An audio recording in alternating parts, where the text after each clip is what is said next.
नमस्कार, आप देख रहे हैं G20 न्यूज़ और मैं आपके सामने एक छोटा भाई 1 लाख। मैं बता दूं कि रीजनिंग के पितामह से नाम से जाने जाने वाले पटना में एसके झा सर के यूट्यूब चैनल पर आपको उनके क्लास को देखने को बिल्कुल मिलता होगा। लेकिन शायद आज इनको हट करके एसके झा यूट्यूब चैनल पर से आज मेरे सामने मेरे कैमरे में रिकॉर्ड होने जा रहा है सर का वीडियो, दीपक सर का। और कहीं न कहीं रीजनिंग को काफ़ी खुले तरीके से बिल्कुल जो कहा जाता है रीजनिंग मतलब तर्क शक्ति, आपका मेंटालिटी किस साइड में डिपेंड करता है, किस तरह से तर्क करता है। आज उसी तर्क को अच्छे तरीके से समझाएँगे कि रीजनिंग को कैसे हम पढ़ाते हैं और बच्चे हमको पसंद कैसे करते हैं। तो सर स्वागत है दीपक सर आपको G20 न्यूज़ चैनल में। बहुत-बहुत धन्यवाद। सबसे पहले आपके चैनल से जुड़े हुए सभी लोग जो भी मुझे देखते हैं, मैं सबको नमस्कार करता हूँ और आपके चैनल के माध्यम से जितने लोग मुझे देख रहे हैं, मैं सबका धन्यवाद करता हूँ। दीपक सर आपका पहला क्वेश्चन है कि आप इतने सरलता से इतने रीजनिंग जो है काफ़ी कठिन कहा जाए तो जैसे कि इनपुट आउटपुट और कहीं न कहीं ब्लड रिलेशन ऐसे-ऐसे बहुत सारे कोडिंग डिकोडिंग वाला जितने भी प्रश्न हैं, काफ़ी उलझाऊ प्रश्न है सर। जी। ठीक है? दाएँ-बाएँ वाला जितना भी है, लेकिन उ डायरेक्शन उस डिफरेंस। जी, डायरेक्शन वाला, तो काफ़ी इसको अच्छे तरीके से सर कैसे बता देते हैं? क्या आप मतलब वो कोई जादू रखे हैं या फिर कोई नहीं सर, एक्चुअली हम लोग जादू नहीं रखे हैं, जो बच्चे मुझसे पढ़ते हैं, वो भी यही बात कहते हैं कि सर आप कैसे सिखा देते हैं? एक्चुअली कैसे पढ़ा देते हैं लोग पूछते हैं। हकीकत ये है ना कि मैं पढ़ाता ही नहीं हूँ। मुझे हकीकत में पढ़ाने आता भी नहीं है, पर मैं सिखा बहुत अच्छा देता हूँ, किसी को भी मैं सिखा दूँगा इतनी मेरे अंदर काबिलियत है। मैं तो कहता हूँ घोड़ा-गधा को कोई बैठा दे क्लास में तो मैं सिखा दूँगा। लोग कहते हैं कि तुम इसको याद करके सुनाओ, याद करके दिखाओ, मैं तो कहता हूँ तेरी हिम्मत है तो तू इसे भूल करके दिखा दे। मैं तुम्हें सिखा रहा हूँ, तू इसे भूल कर दिखा। इसीलिए इसी तरह से बच्चे पढ़ लेते हैं और वो पढ़ते हैं, मैं सिखा देता हूँ और पढ़ाने मुझे नहीं आता, मैं बस सिखाता हूँ, मुझे सिखाने आता है सब। सर इतने सारा प्रेम एसके झा सर के कोचिंग में आपको क्यों मिलता है सर? और कहीं न कहीं एसके झा कोचिंग अगर आपकी पहचान कहीं न कहीं आउटर साइड में भी है सर। कहीं न कहीं बहुत सारे लोग आपको देखना पसंद करते हैं। एक एक अम्बाला की ही बात नहीं कर रहे, जो छात्र तैयारी कर रहे हैं उनकी ही बात नहीं। आपका जो तर्क शक्ति को समझाने के जो तरीका है ना सर, वो बूढ़े, नौजवान और कहीं न कहीं बच्चे भी काफ़ी पसंद करते हैं। सर कहा जाता है कि जिस चीज़ को आप दिल से चाहते हैं ना, तो पूरी कायनात लग जाती है उससे मिलाने के लिए। जी, जी। एक्चुअली लोग मुझे पसंद पता नहीं क्यों करते हैं, लेकिन मुझे तो लगता है कि मैं सिर्फ़ और सिर्फ़ ईमानदारी से मेहनत करता हूँ। सर मैं फ्री क्लास पढ़ाता हूँ या पेड क्लास पढ़ाता हूँ, मैं कभी भी ये सोच के नहीं पढ़ाया कि ये फ्री क्लास है और ये पेड क्लास है। मैं ये सोच के पढ़ाता हूँ कि बच्चे मुझ पे भरोसा करके मेरे पास बैठे हैं, तो मैं बच्चों को कुछ ऐसा करूँ, कुछ इसको ऐसा सिखा दूँ ताकि इसको लगे कि मैं आया हूँ तो सीख के जा रहा हूँ और मेरा टाइम बर्बाद नहीं जा रहा है। तो सर मैं ईमानदारी से बस सिखा देता हूँ, लोग शायद इसीलिए मुझे पसंद करते होंगे। सर बच्चों को ये जानना है कि अगली जो आगामी जो क्लास आने वाली है उस बैच में कितने बच्चे किस तरह से पढ़ सकते हैं और किस तरीके से पढ़ेंगे? हम लोग तो ऑफ़लाइन भी पढ़ाते हैं, ऑनलाइन भी पढ़ाते हैं। जो बच्चे पटना रह पाते हैं और जो बच्चे पटना नहीं रह पाते हैं, दोनों के लिए क्लास हमारे यहाँ अवेलेबल है। जो पटना रहते हैं, वो हमारे क्लास में आके क्लास करते हैं ऑफ़लाइन में।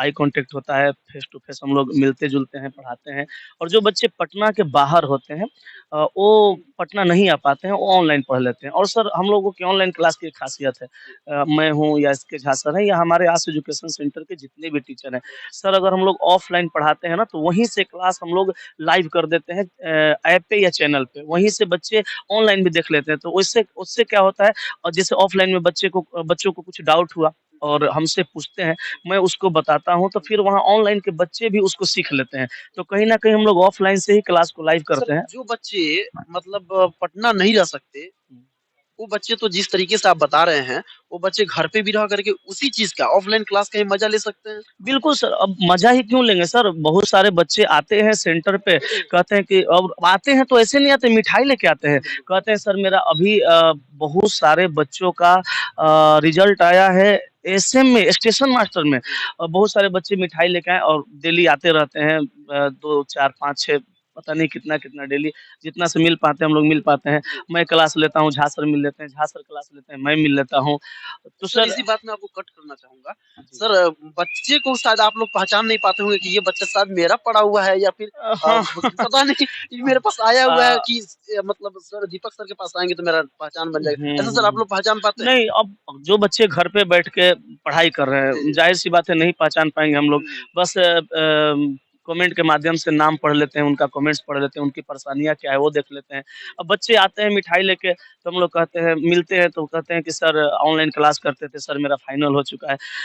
एक शब्द तो सुनने के लिए हम लोगों का कान एकदम ललायत रहता है। बच्चे कहते हैं ना सर हो गया, माँ कसम इतनी खुशी होती है कि चलो जिस उम्र में मुझे नौकरी करनी है, उस उम्र में मैं पढ़ा के लोगों को नौकरी दिला रहा हूँ, मेरे स्टूडेंट नौकरी कर रहे हैं, कहते हैं सर हो गया।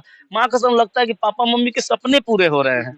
तो बड़ा अच्छा लगता है और हम लोग पढ़ा लेते हैं सर, पता नहीं कैसे बच्चे पढ़ लेते हैं हम लोग लेकिन हकीकत में मैं बोला ना शुरू में पढ़ाने आता ही नहीं, हम लोग सिखा लेते हैं लेकिन सर तो बच्चे देखिए, पढ़ अच्छे लेते हैं। शिक्षक जो होते हैं ना, वो पढ़ाते नहीं, वो टीच नहीं करते हैं, वो बच सिखाते हैं। माने एक अधिगम कराते हैं, मतलब सीखने और सिखाने की क्रियाकलापों को आगे बढ़ाते हैं। और एक अच्छा शिक्षक वही होता है जो छात्र को वो बिल्कुल एक दोस्त, एक भाई की तरह मान करके और कहीं न कहीं उसको पढ़ाए नहीं, उसको सिखाए। सर पर्सनल आपका सवाल है एक, जी, आपकी बोलिए। शादी हो चुकी है? जी, मेरी शादी हो चुकी है, मेरे 2 बच्चे भी हैं। अ, सर आपने तो भर-भर के दहेज लिया होगा। नहीं सर समाज बदल रहा है और समाज में बदलाव ज़रूरी है। सर दहेज-वहेज लेना ही नहीं चाहिए। अपनी योग्यता के अनुसार लड़की लड़का ढूँढ ले, लड़का लड़की ढूँढ ले। सही बोलिएगा इसलिए कि मैडम भी शायद ऑनलाइन पे देखेंगी, हाँ, बिल्कुल तो मैडम मैडम के कहेंगी कि सामने नहीं। नहीं, मैं मैडम के सामने बोलूँगा भाई मैं कोई दहेज-वहेज नहीं लिया था। मेरे ससुर जी खुश होकर के एक गाड़ी मुझे गिफ्ट किए थे, माँगा नहीं गया था। हमसे वो बोले भी नहीं थे कौन-सी गाड़ी चाहिए, कौन-सा लीजिएगा, तो एक गाड़ी गिफ्ट किए थे, तो बस वही गाड़ी मैं अभी भी चलाता हूँ और मैं दहेज-वहेज नहीं लिया था, लेना भी नहीं चाहिए लोगों को। क्यों परेशान करना है किसी को दहेज लेके सर वो उन नहीं लेना बच्चों चाहिए। के लिए क्या कहना चाहते हैं जो सिर्फ़ दहेज के लिए कोचिंग या इंस्टीट्यूशन जॉइन करते हैं? नहीं ऐसा मैं नहीं मानता कि कोई बच्चा कोचिंग के लिए सॉरी दहेज के लिए कोचिंग जॉइन करता है। मुझे मेरा तो मानना कोई है ऐसा बच्चा है जो गाँव से निकल कर के पटना आता है कि मैं पटना पढ़ रहा हूँ, उसी बीचों-बीच में शादी हो जाती है। बहुत सारे बच्चे हैं, जी। बहुत सारे बच्चे होते हैं। बच्चे तो नहीं बताते हैं और फ्रेंड रिक्वेस्ट भेजते हैं, मैं एक्सेप्ट करता हूँ और फेसबुक पे करवा चौथ के दिन देख लेता हूँ। अपनी वाइफ के साथ में रहते हैं, तो वो सब होता है, उसमें कोई बड़ी बात नहीं है। समय पे शादी-ब्याह किसी के माता-पिता की मजबूरी होती है, कर देते हैं। किसी के घर में बनाने वाले, खिलाने वाले, सेवा करने वाले कोई नहीं होते, तो हो जाती है। वो कोई मैटर नहीं करता और मैं नहीं मानता कि बच्चे पटना पढ़ने इसलिए आते हैं कि मैं दहेज लूँ। नहीं, नहीं, मुझे लगता है अगर मेरी बातों से लोग सहमत हैं, तो सपोर्ट ज़रूर करेंगे। अगर आपकी नौकरी हो जाती है ना सर, मैं बच्चों से कह रहा हूँ, अगर आपकी नौकरी हो जाती है, तो आप एक बात हमेशा दिमाग में बैठा के रखिएगा कि दूसरा का दिया हुआ पैसा से आप ज़िंदगी में कुछ नहीं कर सकते। आपके कलम में और आपकी कलाई में ताकत होनी चाहिए। एक पैसा भी दहेज मत लीजिए, सिर्फ़ और सिर्फ़ लड़की से शादी कीजिए और बाकी कुछ भी मत लीजिए। बस मैं ये तो ज़रूर कहूँगा कि दहेज लेना ही नहीं चाहिए लोगों को। सर अब लास्ट में अंतिम एक जो क्लास में जो जिस वर्ड को आप इस्तेमाल करते हैं डायलॉग के रूप में, बस उसको सुना दीजिए। सभी छात्र सुनना चाहते हैं। मैं तो बच्चों को सिखाता हूँ, तो नहीं सीख पाते हैं तो कहते हैं, "बैल देख नहीं तो बड़ी मार मारेंगे।" ससुरा ससुरा कभी मैं कह देता हूँ, "ससुरा पढ़ लिख लो नहीं तो फिर नौटंकी नहीं करो, चल जाएगा।" सर वाला जोड़ देता हूँ, बोरा में चल जाएगा। मैं बस वही ससुरा और बैल 2 चीज़ कह के बच्चों को सिखा लेता हूँ, बच्चे सीख भी लेते हैं, बुरा भी नहीं मानते, प्यार भी करते हैं और सारे बच्चों को भी दिल से धन्यवाद। अगर मुझे कोई बनाया है तो स्टूडेंट ही है, नहीं तो मेरी औकात इतनी नहीं थी कि आप मेरा इंटरव्यू लेते और मैं आपके सामने बोल पाता। तो सभी छात्रों से नम्र निवेदन है कि दीपक सर का क्लास का जो है मजा ना बिल्कुल जबरदस्त तरीके से लीजिए, इसलिए कि मतलब तर्क शक्ति वाले सब्जेक्ट को इतने बेहतरीन तरीके से पढ़ाते हैं जैसे कि आप लोग छेना को निगल जाते हैं, जैसे कि स्पंज लिए और सिर्फ क्या हुए मुंह में डाले चला गया। इसी तरह के जो आप लोग सर का जो क्लास लेते हैं वो काफी प्रिय लगता है। तो ऐसे ही आप लोग सर का सपोर्ट करिए और कहीं ना कहीं G20 न्यूज चैनल के माध्यम से जितने भी दर्शक देख रहे हैं सर के जगह पे अब दीपक सर धन्यवाद के रूप में आप जरूर कमेंट में लिखेंगे।